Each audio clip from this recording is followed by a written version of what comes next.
Hi, I'm Tambun, and this is my wife Sue Lan. We would like to share how God saved me from COVID 19. Most people who have COVID 19 recover quite fast, but I had it very tough. I hold the record for being the longest surviving COVID 19 patient in Sungai Buloh Hospital. I was in coma for 16 days, on ventilator for 17 days, and I stayed in ICU for all my 53 days in hospital. And how did I get it so bad? I was probably infected in early March. On 17 March, my clinic doctor treated me for flu and cough. By the time I got to Sunway Medical Center on 18 March, I already had a serious breathing problems. From there, I was transferred to Sungai Buloh Hospital. My condition was so bad that I had to pass out in the ambulance. I cannot remember anything for a time until I woke up 16 days later on the 2nd April. While Tambun was in the ambulance, I managed to speak to him. When he arrived in Sungai Buloh, he was in a critical state of septic shock. He had to be put on the ventilator immediately. The next 24 to 72 hours were very critical. I was advised to be prepared for the worst.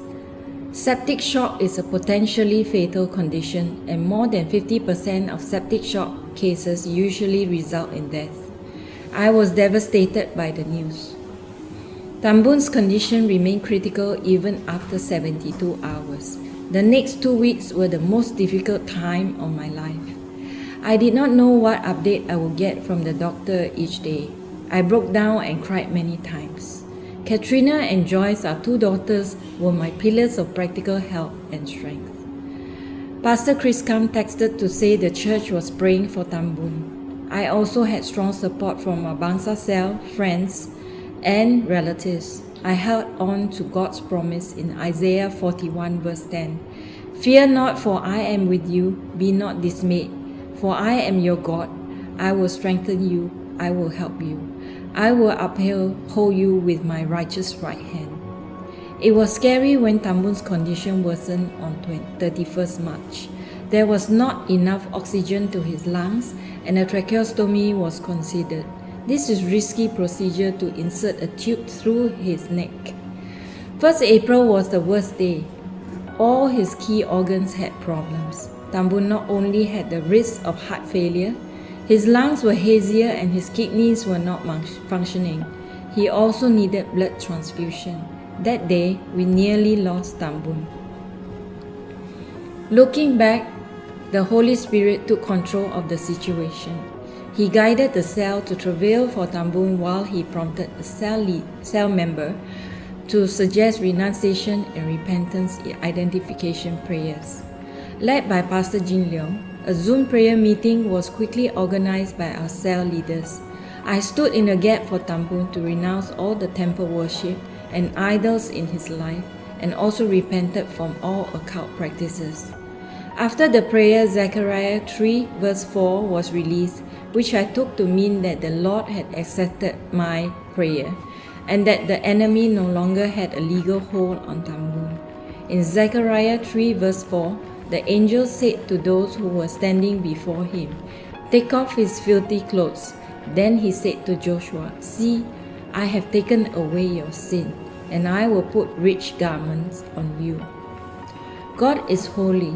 When sins and bondages were removed, the power of God came through swiftly. The very next day, 2nd April, was a joyous day for all. Tambun woke up that morning and he could respond to commands. His lungs improved so much that the doctors considered the removal of the ventilator. I will never forget this day, which was also Joyce's 18th birthday. God granted her wish to be her father awake. The ventilator was removed a day later. What a miraculous turnaround. Even in coma, God did not leave me nor forsake me. God was with me. He gave me a dream. In the dream, I was seated in the total darkness inside a very crowded train. The train had to pass through a blazing furnace. As the train went through the fire, I felt the heat. My whole body was very hot, just like Daniel and his friends in the Bible. I was not consumed by the fire. Nothing happened to me. but all the people in the train perished. The Lord lifted me up with a dream and reminded me that because I love Him, He will rescue me as in the Psalm 91. He gave me hope and I would live and not die. I remember waking up in the morning on the 2nd April. The ventilator tube was still inside my throat. It was very painful. I cried, Lord, please help me. Please heal me. I told the Lord that I did not have my Bible. The Holy Spirit reminded me again of Psalm 91, that the Lord was with me and will not harm before me. The Holy Spirit also reminded me that my cell members would surely be praying earnestly for me, just like how they had prayed for someone else in the past. That also lifted up my spirit. A day later, when the ventilator tube was removed, a few doctors were at my bedside. I heard Dr. Ang said, "You are a miracle." I replied, "My mighty God has saved me." I could not speak well, and I also could not swallow for about 2 weeks as my throat muscles were injured by the tube. Ventilators saved lives, but ventilator also caused pain and harm. For weeks, I was without my phone and was cut off from my family and friends. I lay down on my bed each day, alert but weak and pain, with bed sores and having to go through dialysis. I often cried to the Lord. I prayed whatever Bible verses I remember, and I prayed to the Lord in my mind with songs like "How Great Thou Art" and "Amazing Grace." When I spoke to my wife for the first time on the 17th April, I was happy and comforted to know that many people was praying for me.